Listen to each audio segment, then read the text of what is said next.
Bismillahirrahmanirrahim. Alhamdulillahi rabbil alamin. Wassalatu wassalamu ala ashrafil anbiya'i wal mursalin nabiyyina wa habibina Muhammad wa ala alihi wa sahabatihi wa man tabi'ahum bi ihsanin ila yaumiddin, amma ba'd. Sahabat-sahabat, ikhwan dan akhwat yang dimuliakan oleh Allah Subhanahu wa taala, kita bersyukur pada Allah Subhanahu wa taala sampai sejauh ini kita semua masih dikaruniai iman, masih dikaruniai Islam, masih dikaruniai tauhid yang merupakan karunia dan nikmat terbesar yang Allah berikan kepada manusia di muka bumi ini. Manusia yang paling beruntung, manusia yang paling berbahagia seharusnya adalah mereka yang mendapatkan karunia iman, karunia tauhid ini. Karena itu, sahabat-sahabat, ikhwan dan akhwat yang dimuliakan oleh Allah, marilah kita selalu meresapi betapa berharganya nikmat iman dan nikmat tauhid itu, sehingga dari waktu ke waktu kita berusaha dengan segenap kekuatan yang kita miliki untuk menjaga kualitas iman dan tauhid kita. Bahkan bukan sekedar menjaganya, tetapi meningkatkan kualitas iman dan tauhid kita itu dengan memperbaharui ilmu kita, dengan memperbaharui amal-amal saleh kita, karena hanya dengan cara itulah kualitas iman, kualitas tauhid seorang hamba akan semakin baik dan akan semakin memuliakan sang hamba itu di sisi Allah Subhanahu wa taala. Sahabat-sahabat, ikhwan dan akhwat yang dimuliakan oleh Allah Subhanahu wa taala, dalam kesempatan kali ini kita kembali melanjutkan pembahasan dan kajian kita terhadap 10 kaidah tazkiyatun nafs yang kita angkat berdasarkan satu buku yang ditulis oleh Syekh Profesor Dr. Abdul Razak Al-Badr hafizahullahu ta'ala yang berjudul Ashru Qawaid fi Tazkiyati An-Nafs. Satu buku kecil yang pada mulanya adalah sebuah ceramah yang beliau sampaikan pada satu kesempatan, yang kemudian disesuaikan atau di transkrip menjadi sebuah buku yang sangat penting untuk kita kaji bersama. Kita sudah membahas kaidah pertama dan kaidah kedua, di mana kaidah pertama mengingatkan pada kita bahwa landasan dan dasar utama dalam membersihkan jiwa, dalam membersihkan kalbu kita adalah tauhid. Tidak mungkin jiwa seorang manusia dapat bersih dan suci kecuali ketika manusia itu mentauhidkan Allah Subhanahu wa taala dengan semurni-murninya tauhid. Kecuali dengan mentauhidkan Allah Subhanahu wa taala dengan sebenar-benarnya tauhid kepada Allah Subhanahu wa taala. Lalu pada kaidah yang kedua, kita diajak untuk mengingat dan menyadari bahwa betapapun besar keinginan dan usaha kita untuk mendapatkan hati yang bersih, betapapun besarnya usaha dan upaya kita untuk mensucikan jiwa, mensucikan hati kita, maka kita harus selalu sadar dan ingat bahwa segala kebaikan yang kita inginkan apapun bentuknya, semuanya adalah milik Allah Subhanahu wa taala. Semuanya ada di tangan Allah Subhanahu wa taala. Allah akan berikan kepada siapapun yang Dia kehendaki, dan Allah akan menahannya, tidak memberikannya kepada siapa yang Dia kehendaki. Semua sepenuhnya bergantung kepada Allah Subhanahu wa taala. Karena itu, kalau Anda masih ingat, kita mengutip dan mengangkat pernyataan salah seorang ulama salaf, yaitu Mutarrif bin Asy-Syakhir rahimahullahu ta'ala, yang mengatakan, ketika aku sadar bahwa seluruh pintu dan jalan kebaikan itu ada di tangan Allah Subhanahu wa ta'ala, pada titik itulah aku sadar bahwa simpul dari segala kebaikan, kunci dari segala kebaikan itu adalah dengan berdoa dan memintanya kepada Allah Subhanahu wa ta'ala. Karena itu ketika kita memimpikan menjadi seorang hamba yang mempunyai qalbun salim, hati yang bersih, hati yang lurus, maka jangan lupakan kaidah yang kedua itu, yaitu banyak-banyaklah berdoa, banyak-banyaklah meminta, banyak-banyaklah memelas kepada Allah Subhanahu wa ta'ala agar Ia berkenan mengaruniakan kepada kita qalbun salim. Itulah dua kaidah yang telah kita bahas dan kita kaji pada kesempatan yang lalu, dan dalam kesempatan kali ini kita memasuki pembahasan kaidah yang ketiga.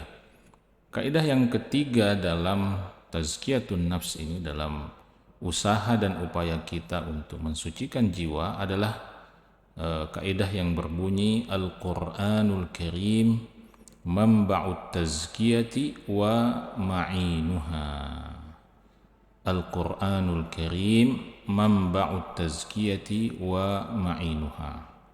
Bahwa Al-Qur'anul Karim itulah satu-satunya sumber, satu-satunya mata air dari segala bentuk tazkiyah, dari segala bentuk petunjuk dan panduan untuk melakukan tazkiyatun nafs. Nah, tentu kita semua setelah menyadari pentingnya tazkiyatun nafs, pentingnya seorang hamba memiliki hati yang bersih, hati yang lurus, maka tentu pertanyaan logis yang muncul setelah itu adalah, lalu bagaimana caranya? Bagaimana caranya saya bisa membersihkan hati saya? Di manakah saya bisa menemukan petunjuk? Di manakah saya bisa menemukan panduan? Di manakah saya bisa menemukan pedoman untuk melakukan usaha-usaha pembersihan hati itu? Usaha-usaha penyucian jiwa itu? Di manakah saya bisa mempelajari cara dan metode yang benar, metode yang tepat untuk bisa mendapatkan qalbun salim itu? Apakah ada satu referensi? Apakah ada satu buku? Apakah ada satu panduan yang harus saya jadikan rujukan, yang harus saya jadikan pegangan untuk itu? Maka kaidah yang ketiga ini menunjukkan kepada kita bahwa panduan itu, referensi itu, rujukan itu ada di dalam Al-Qur'anul Karim. Dialah rujukan utama kita sebagai hamba Allah Subhanahu wa ta'ala untuk mendapatkan segala macam kebaikan, untuk mengetahui segala macam kebaikan, termasuk di dalamnya kebaikan dalam wujud, dalam bentuk panduan untuk membersihkan jiwa, membersihkan kalbu kita dan mendapatkan qalbun salim. Karena itu Syekh Abdul Razak Al-Badr hafizahullah ta'ala mengawali kaidah ini dengan mengutip firman Allah Subhanahu wa ta'ala yang mengatakan, laqad mannallahu 'alal mu'minin idh ba'atha fihim rasulan min anfusihim yatlu 'alaihim ayatihi wa yuzakkihim wa yu'allimuhumul kitaba wal hikmah. Kata Allah Subhanahu wa ta'ala, laqad mannallahu 'alal mu'minin. Sungguh Allah Subhanahu wa ta'ala telah mengaruniakan satu karunia yang besar, satu karunia yang luar biasa kepada kaum yang beriman, kepada orang-orang yang beriman. Karunia besar apakah itu? Idz ba'atsa fihim rasulan min anfusihim. Karunia besar dalam wujud ketika Allah Subhanahu wa ta'ala mengutus seorang rasul dan Rasul itu dipilih oleh Allah Subhanahu wa taala min anfusihim, dari kalangan mereka sendiri, dari kalangan manusia itu sendiri. Allah tidak memilih seorang rasul yang berasal dari kalangan para malaikat yang memang tabiat dasar penciptaannya oleh Allah Subhanahu wa taala sendiri telah dibuat menjadi makhluk yang tidak akan pernah berbuat maksiat dan durhaka kepada Allah Subhanahu wa taala, menjadi makhluk yang selalu taat dan tunduk patuh kepada Allah Subhanahu wa taala. Karena ketika nanti Rasul yang dipilih itu adalah dari kalangan malaikat, maka tentu itu akan menjadi satu alasan tersendiri lagi bagi sebagian orang untuk menolak wahyu dari Allah Subhanahu wa taala, menolak petunjuk dan panduan dari Allah Subhanahu wa taala. Maka diutusnya seorang rasul dari kalangan kita sendiri itu adalah karunia dari Allah Subhanahu wa taala. Dan rasul ini hadir, datang kepada umat manusia untuk apa? Yatlu alaihim ayatihi. Sang rasul itu, yaitu Nabi kita Muhammad sallallahu alaihi wasallam, sang rasul itu datang untuk membacakan kepada mereka ayat-ayat Allah Subhanahu wa taala. Wa yuzakkihim. Rasul itu datang untuk mensucikan jiwa mereka, mensucikan diri mereka, melakukan tazkiyah, mengajarkan kepada mereka bagaimana cara mentazkiyah diri itu, mensucikan diri, mensucikan hati itu. Wa yu'allimuhumul kitaba wal hikmah. Dan Rasul itu datang dan hadir untuk mengajarkan kepada mereka Alkitab, yaitu Al-Quran, wal hikmata, dan hikmah. Hikmah yang dimaksud di sini adalah sunnah Nabi Shallallahu Alaihi Wasallam yang selalu menjadi pendamping setia daripada Al-Quran. Maka sahabat-sahabat dan ikhwan dan akhwat yang dimuliakan oleh Allah Subhanahu wa taala, di sini dalam redaksi ayat ini kita melihat adanya keterkaitan antara tazkiyatun nafs dengan Al-Quran dan sunnah itu sendiri. Ya. Ada keterkaitan antara usaha dan upaya melakukan tazkiyatun nafs dengan usaha dan upaya kita untuk mempelajari Al-Quran. Sehingga di sini Syekh Abdul Razak Al-Badr mengatakan, fa'a'zamu ma tazku bihin nafsu Al-Quranul Karim. Maka kata beliau, hal yang paling agung, hal yang paling besar yang dapat mensucikan jiwa, mensucikan diri manusia itu adalah Al-Quranul Karim, alladzi huwa kitabut tazkiyah. Jadi ini beliau memberikan satu istilah yang luar biasa juga terhadap Al-Quran. Beliau mengatakan Al-Quran itu sebagai kitabut tazkiyah, kitab tazkiyah, ya, kitab tazkiyah, sumber referensi utama dalam melakukan tazkiyatun nafs. Kan tadi diistilahkan sebagai mamba'uha wa ma'inuha. Jadi Al-Quran itu diibaratkan sebagai seperti sumber mata air, ya, sumber mata air untuk semua proses tazkiyatun nafs, untuk semua proses dan usaha kita dalam melakukan tazkiyatun nafs, pembersihan hati. Karena itu kata beliau, faman arada li nafsihi tazkiyah falyatlubha fi kitabillahi azza wa jalla. Maka siapapun yang ingin membersihkan hatinya, membersihkan dirinya, membersihkan kalbunya, maka hendaklah dia mencarinya di dalam kitabullah, di dalam Al-Quran. Ibnu Abbas radhiyallahu ta'ala anhuma mengatakan, dhaminallahu liman ittaba'al Qur'an alla yadhilla fid dunya wa la yashqa fil akhirah. Allah Subhanahu wa taala sudah memberikan jaminan bagi siapapun yang mengikuti Al-Qur'an, yang ittiba' kepada Al-Qur'an, yang berpegang kepada Al-Qur'an. Apa jaminan Allah Subhanahu wa taala? Alla yadhilla fid dunya. Jaminan pertama bahwa orang itu siapapun dia tidak akan tersesat di dunia ini. Jaminan yang kedua, wala yashqa fil akhirah. Dia tidak akan sengsara di kehidupan akhiratnya. Kemudian Ibnu Abbas membaca firman Allah Subhanahu wa taala, "Faman ittaba'a hudaya fala yadhillu wala yashqa."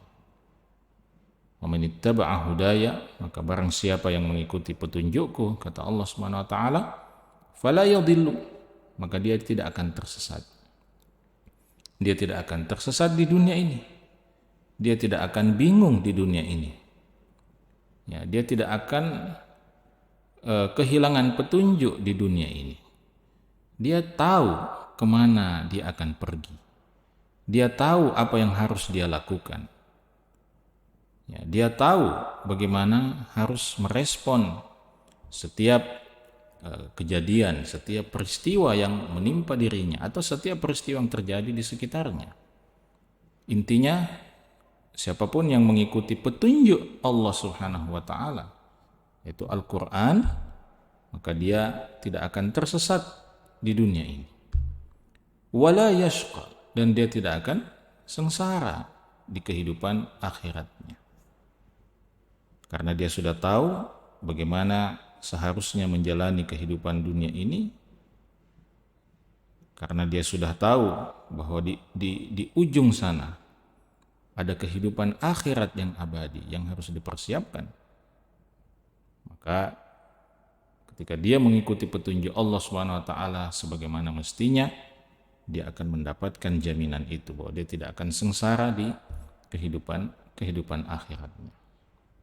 Maka lagi-lagi kita diingatkan bahwa jika ingin memiliki hati yang bersih, hati yang suci, hati yang bahagia, hati yang tenang, maka tidak ada pilihan lain bagi kita semua kecuali mengikuti petunjuk Allah Subhanahu wa taala, mengikuti Al-Qur'an.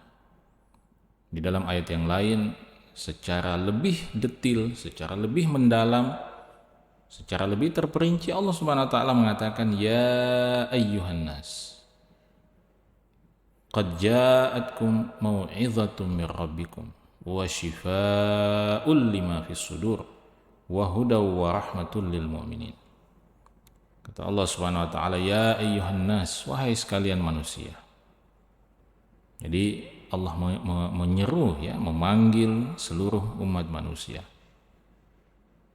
menyampaikan kepada mereka, qad ja'atkum mau'izah, sungguh telah datang kepada kalian nasihat dan peringatan mir rabbikum, dari Rabb kalian, dari Tuhan yang menciptakan kalian, dari Tuhan yang menguasai kalian, dari Tuhan yang memberikan rezeki kepada kalian, dari Tuhan yang mengatur kehidupan kalian.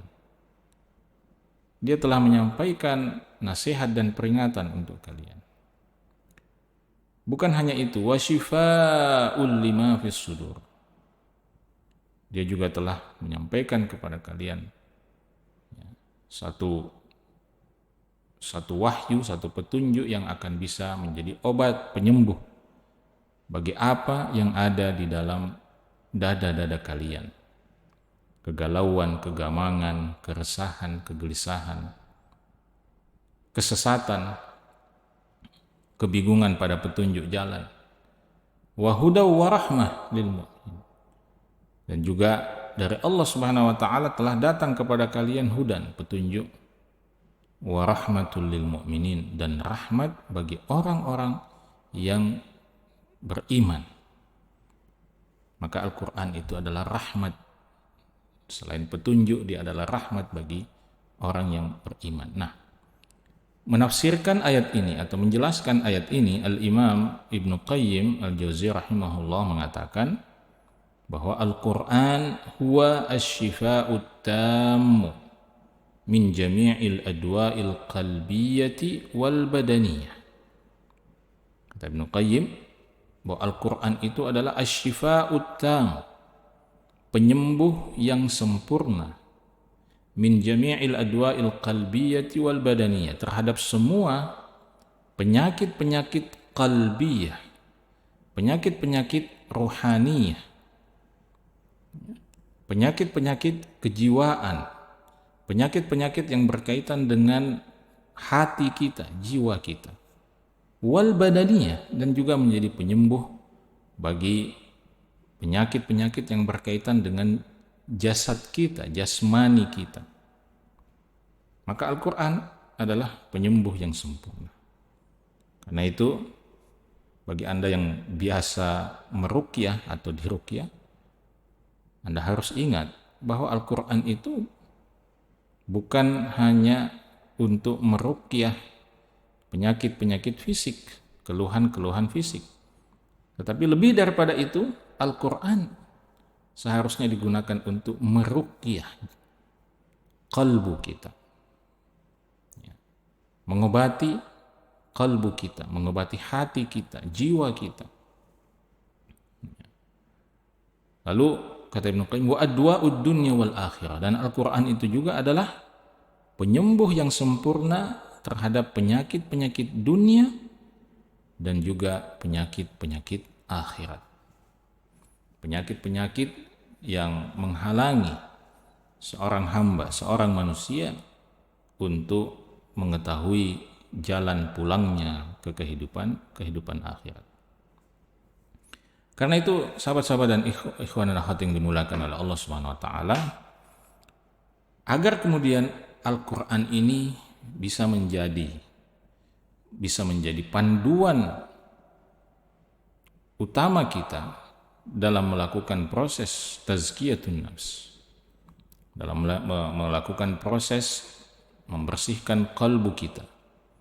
Maka kewajiban kita adalah tilawatul Qur'ani haqqat tilawah. Kewajiban kita adalah bagaimana kita berusaha untuk membaca Al-Quran itu dengan haqqat tilawah, dengan sebenar-benarnya pembacaan. Jadi tidak sekedar membacanya saja, tidak asal membacanya saja, tetapi bagaimana kita membacanya dengan haqqat tilawah, dengan pembacaan yang sebenar-benarnya, sebagaimana yang dikatakan oleh Allah Subhanahu wa taala di dalam Al-Qur'an, alladzina atainahumul kitaba yatlunahu haqqa tilawatih. Orang-orang yang kami karuniakan kepada mereka Alkitab, karuniakan kepada mereka Al-Qur'an, maka mereka yatlunahu haqqa tilawatih. Mereka akan membaca Al-Quran itu dengan sebenar-benarnya pembacaan. Jadi Allah sebutkan di sini sifat dan karakter, ya, sifat dan karakteristik orang-orang yang mendapatkan karunia Al-Quran itu, yaitu kita ini seharusnya. Bahwa karakter orang yang mendapatkan karunia Al-Quran itu seharusnya adalah dia yatlunahu haqqa tilawatih. Dia membaca Al-Quran itu dengan sebenar-benarnya pembacaan. Kenapa? Karena kemudian Allah lanjutkan ayat itu dengan mengatakan ulaika yu'minuna bih. Mereka itulah orang-orang yang beriman kepada Al-Quran itu. Jadi Allah Subhanahu wa taala mengaitkan antara iman dengan pembacaan yang sebenar-benarnya terhadap Al-Quran itu. Bahwa kalau Anda betul-betul beriman kepada Al-Quran, kalau Anda betul-betul percaya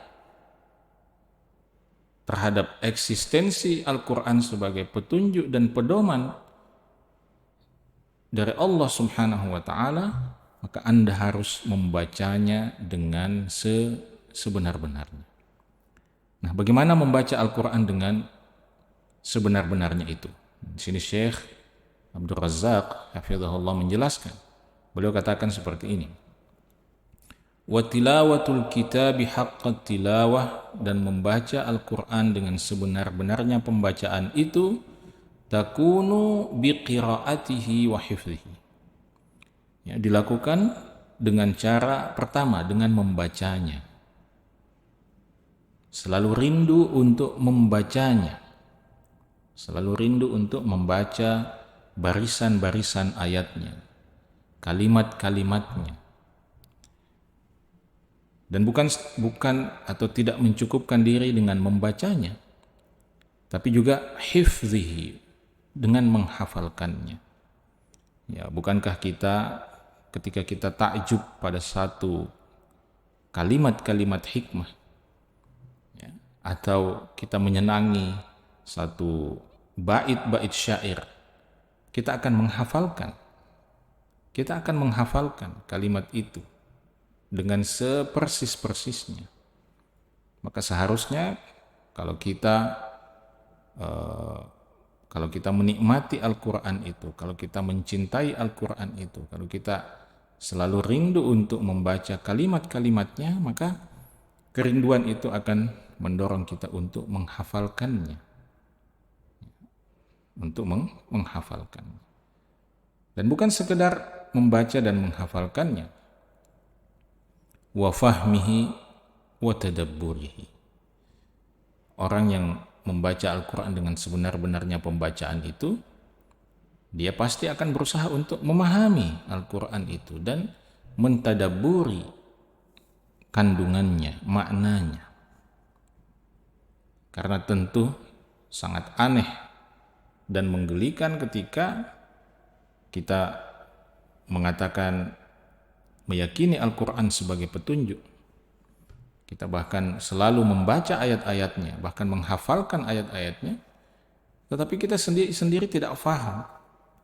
Kita tidak faham apa yang dimaksudkan oleh ayat-ayat itu.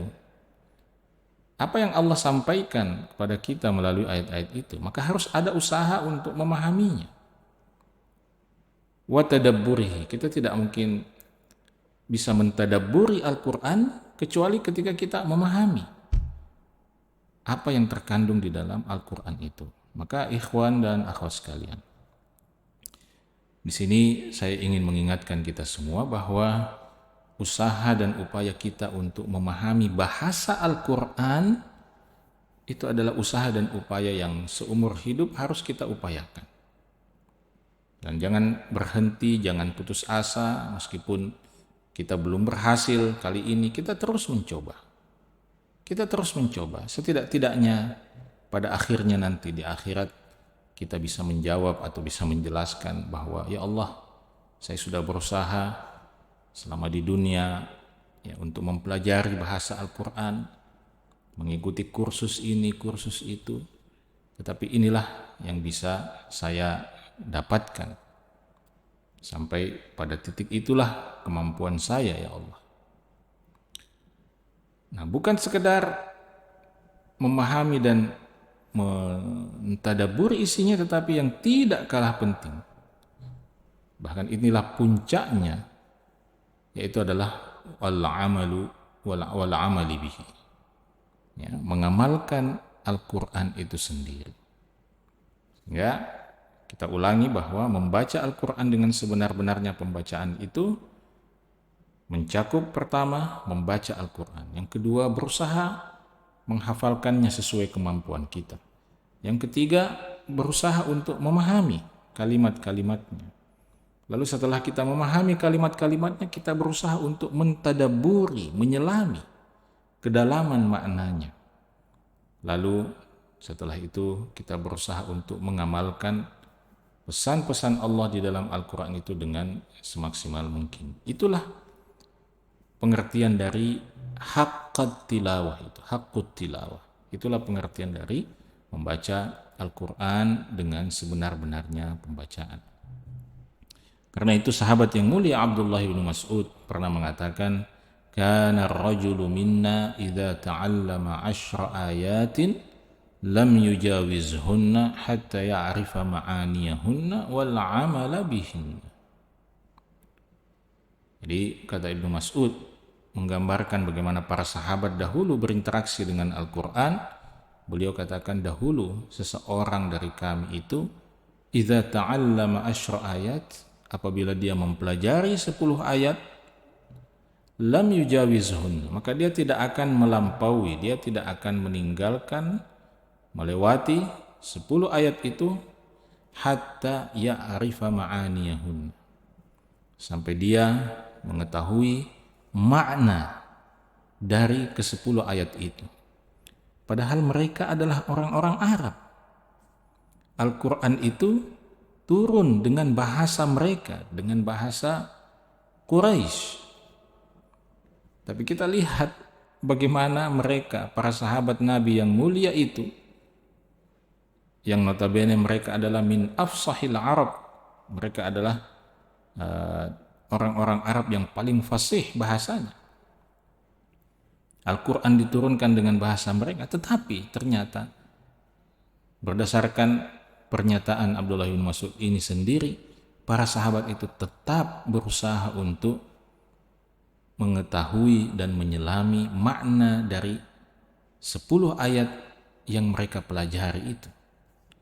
Lalu bagaimana dengan kita yang bukan orang Arab? Ya, maka ini tentu menjadi satu cambukan bagi kita semua, sahabat-sahabat, ikhwan dan akhwat sekalian. Jadi para sahabat itu tidak akan melewati 10 ayat itu sampai mereka mengetahui maknanya. Lalu setelah itu wal amala bihin, sampai mereka bisa mengamalkan ayat-ayat yang mereka sudah ketahui maknanya itu, yang sudah mereka pelajari. Nanti setelah itu barulah kemudian mereka berpindah kepada ayat-ayat berikutnya. Maka sahabat-sahabat yang dimuliakan oleh Allah Subhanahu wa taala, di sini Syekh mengingatkan kepada kita bahwa membaca Al-Quran tanpa berusaha memahami maknanya atau tanpa berusaha mengamalkan apa yang ada di dalamnya, kata beliau, la tu'addu tilawatan bihaqq. Kata beliau, membaca Al-Quran tanpa berusaha memahami maknanya, membaca Al-Quran tanpa berusaha mengamalkan apa yang terkandung di dalamnya, ini termasuk menghafalkan Al-Quran. Ya, ini tentu menjadi catatan penting kita juga, bahwa kita bersyukur salah satu fenomena kebangkitan Islam yang kita saksikan pada 10 atau 15 tahun belakangan ini, terutama di tanah air kita dan juga di dunia Islam, adalah animo dan semangat dari kaum muslimin untuk menghafalkan Al-Quran, mulai dari kanak-kanak sampai orang dewasa. Tetapi yang harus selalu kita ingatkan pada diri kita, pada saudara-saudara kita, pada anak-anak kita, adalah bahwa menghafalkan Al-Quran itu baru langkah pertama kita dalam interaksi dengan Al-Quran. Karena setelah menghafalkan Al-Quran atau bersamaan dengan proses kita menghafalkan Al-Quran, harus ada usaha dan upaya yang maksimal, yang serius, yang sama seriusnya dengan usaha kita menghafalkan Al-Quran. Untuk apa? Untuk memahami maknanya, lalu juga untuk mengamalkan apa yang menjadi kandungan Al-Quran itu, sebagaimana tadi yang dikatakan oleh sahabat yang mulia Abdullah bin Mas'ud radhiyallahu taala anhu. Karena itu tidak mengherankan kemudian di sini beliau mengatakan bahwa sekedar membaca Al-Quran tanpa berusaha memahami maknanya, tanpa berusaha mengamalkannya, meskipun itu insya Allah mendapatkan pahala, tetapi itu belum bisa dianggap sebagai tilawatun bihaq, belum bisa dianggap sebagai satu usaha pembacaan Al-Quran dengan sebenar-benarnya. Karena itu Al-Fudail bin Iyad rahimahullah ta'ala mengatakan, innama nazalal Qur'anu liyu'mala bih, bahwa Al-Quran itu diturunkan tidak lain kecuali untuk dia diamalkan. Fattakhadhan nasu qira'atahu amalan. Tapi sangat disayangkan sekali bahwa kebanyakan orang justru menganggap bahwa kalau dia sudah membaca Al-Quran, dia sudah mengamalkan Al-Quran itu. Ya. Jadi terjadi sebuah perubahan persepsi terhadap mengamalkan Al-Quran. Ya.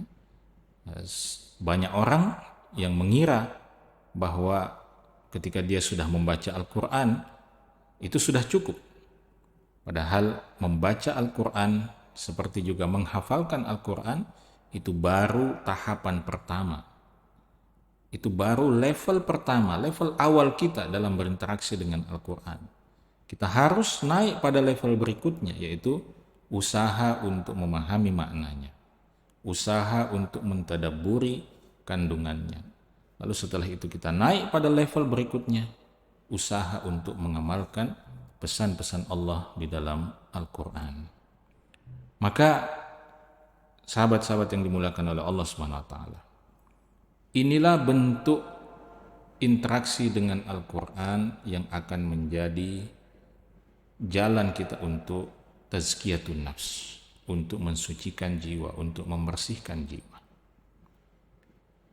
Karena itu ketika Allah Subhanahu wa taala mengaruniakan kepada kita semangat dan motivasi, kemauan dan juga kemampuan untuk membaca Al-Quran, untuk memahami maknanya, untuk mentadabburi isinya, lalu kemudian kita bermujahadah, bersungguh-sungguh untuk mengamalkan Al-Quran itu, maka dengan semua proses yang utuh itulah insya Allah kita bisa mendapatkan zakatun nafs, mendapatkan kesucian jiwa, mendapatkan kebersihan jiwa, kebersihan hati kita, mendapatkan qalbun salim. Tentu ini adalah sebuah proses yang tidak mudah. Ini bukan proses yang singkat, bukan sebuah proses yang pendek.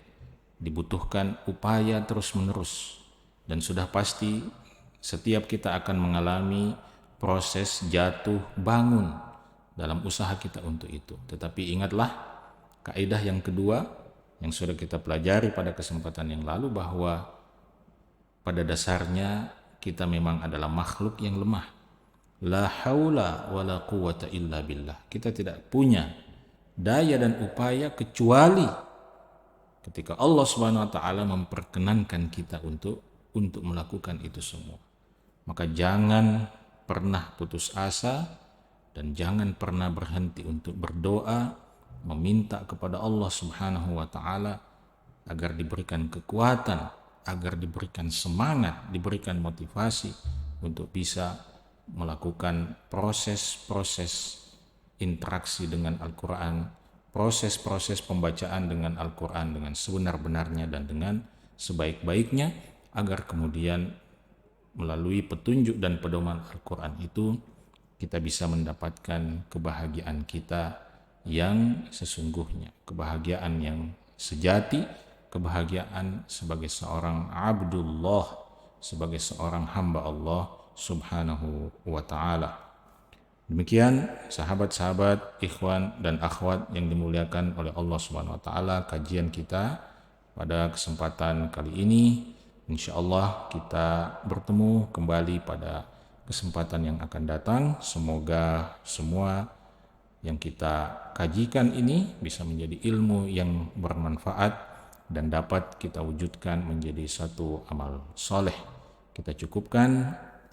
Subhanakallahumma wa bihamdik, asyhadu an la ilaha illa anta, astaghfiruka wa atubu ilaik, wa akhiru da'wana anil hamdulillahi rabbil alamin. Wassalamu alaikum warahmatullahi wabarakatuh.